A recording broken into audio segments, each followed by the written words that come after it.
有时候我们明明投入了不少预算去做装修，结果入住了，却总还是觉得不够高级。其实问题往往不在于你花了多少钱，而是一些容易被忽略的设计细节，悄悄地拉低了家居的质感。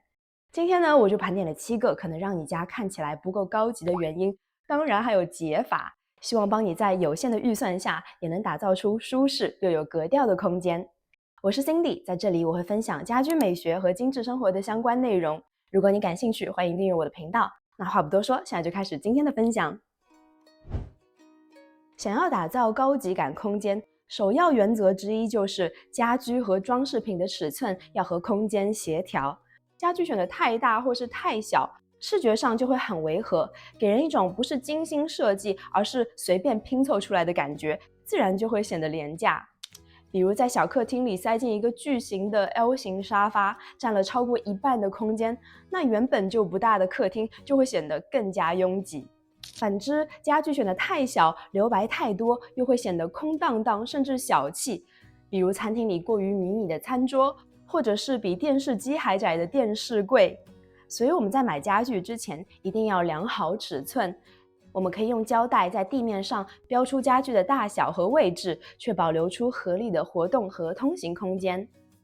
而电视柜呢，建议比电视机两侧各宽出至少5到10厘米，这样可以放一些装饰品，视觉上也更平衡。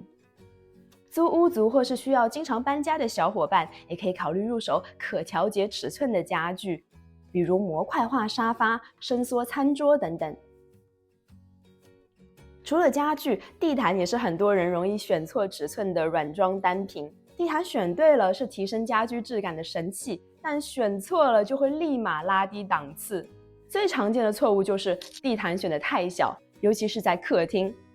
大型开放式的空间可以选择全铺式，就是沙发、单人椅这些都完全放在地毯上，视觉上就会更开阔，也可以自然地划分出休闲区。中小型的空间可以选择半铺式，确保沙发底部至少1/3，以及单人椅的前腿都落在地毯上。窗帘是软装当中非常重要，却常常不被重视的一个细节。窗帘挂的不合适，分分钟就可以毁掉整个空间的质感，甚至显得土气。先来说说挂法，窗帘挂得太低或者是长度太短，视觉上就会压低层高，让空间显得局促小气。相反，窗帘挂得够高、够宽、够长，可以让空间显挑高，窗户也显得更大。看这张图里，同样尺寸的窗子，右边的挂法和左边相比，是不是就会让空间显得更高、更大气？这里呢，也给大家一些具体尺寸做参考。对于常见的2.4米的层高，一般建议把窗帘杆安装在天花板下面5到10厘米的位置，宽度比窗框左右各宽出10到15厘米，这样拉开窗帘可以完全露出窗户，让自然光充分地照进室内，空间也会显得更加开阔通透。窗帘的长度也很关键，一般有3种做法，要么是窗帘底部距离地板小于2.5厘米，微微地悬浮在地面上，要么刚好轻触地面，更显层高，同时也保证窗帘的垂坠感。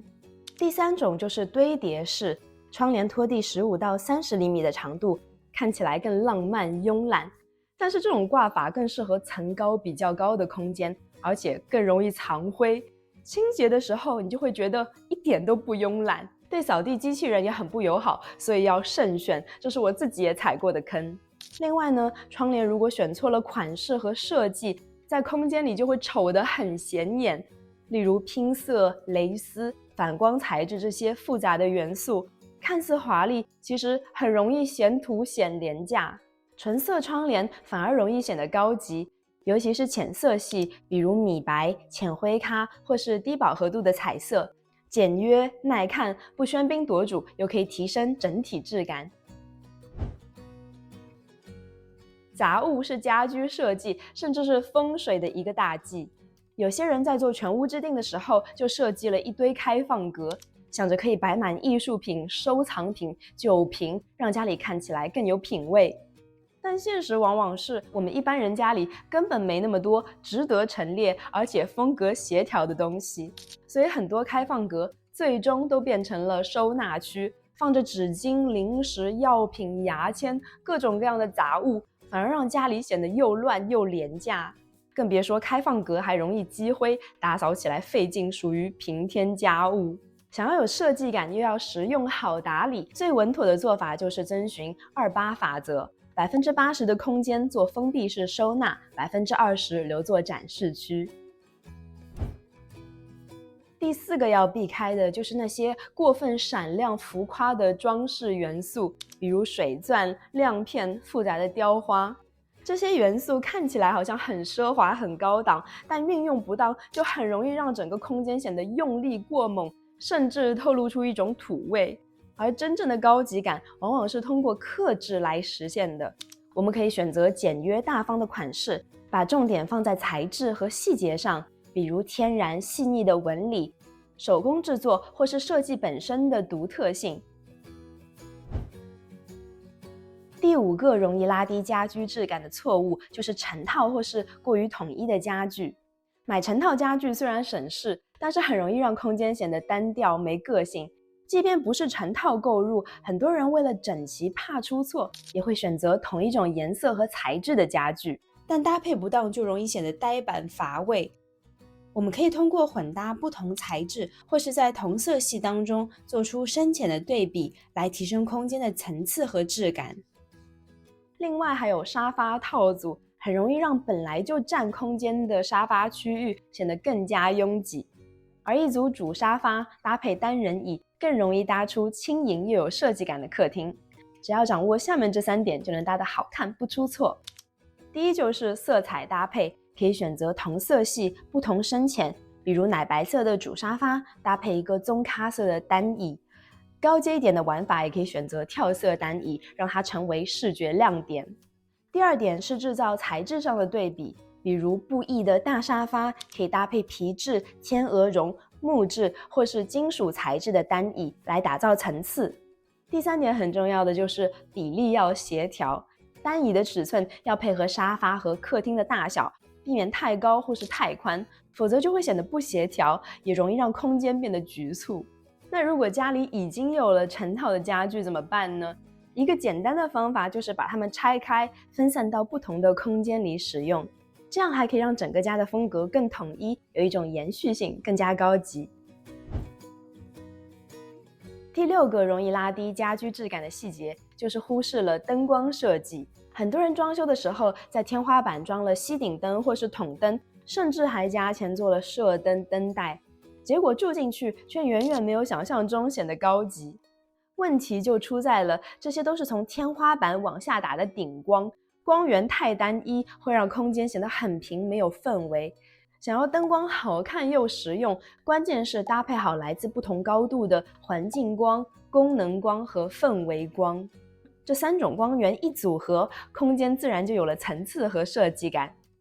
除了灯光的层次，色温的选择也很关键。一般来说，家里最适合3000K 到4500K 的灯光色温。3000K 左右的暖白光就很适合客厅、卧室这些区域，会让空间更有温度，提升格调，也更容易让人放松。如果你不确定每个空间该用什么色温，我整理了这张简单的参考表，大家可以截图保存。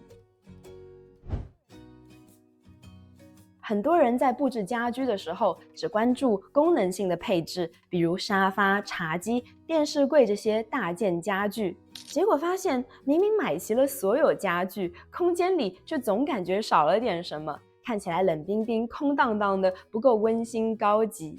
其实问题就在于只考虑了能用的，却忽略了好看的。大件家具提供功能性，而装饰品才是营造氛围感和高级感的关键。这里也要强调极简风格和毫无装饰两者的区别。极简风设计是有意识的减法美学，而一个毫无装饰的空间很可能只是缺乏设计。其实一个空间里仅仅通过布置一个重点角落，比如卧室的床头柜、客厅的茶几、餐桌上简单的一组摆件，就可以立刻提升空间的完整度和质感。另外，墙面如果太空，也会显得冷清单调。关于如何装饰墙面，大家可以去看我之前详细讲解挂画技巧的这些视频。最后想说的是，再精心设计的家，如果里面乱糟糟的，生活用品到处乱放，也会拉低质感。所以做好收纳和日常维持整洁也至关重要。想要获得相关的小 tips， 可以点击这个播放列表，接着看下去。如果你喜欢这些视频，也欢迎帮我点赞留言，都会对我的频道有很大的帮助。那谢谢你的收看，我们下支视频见，拜拜。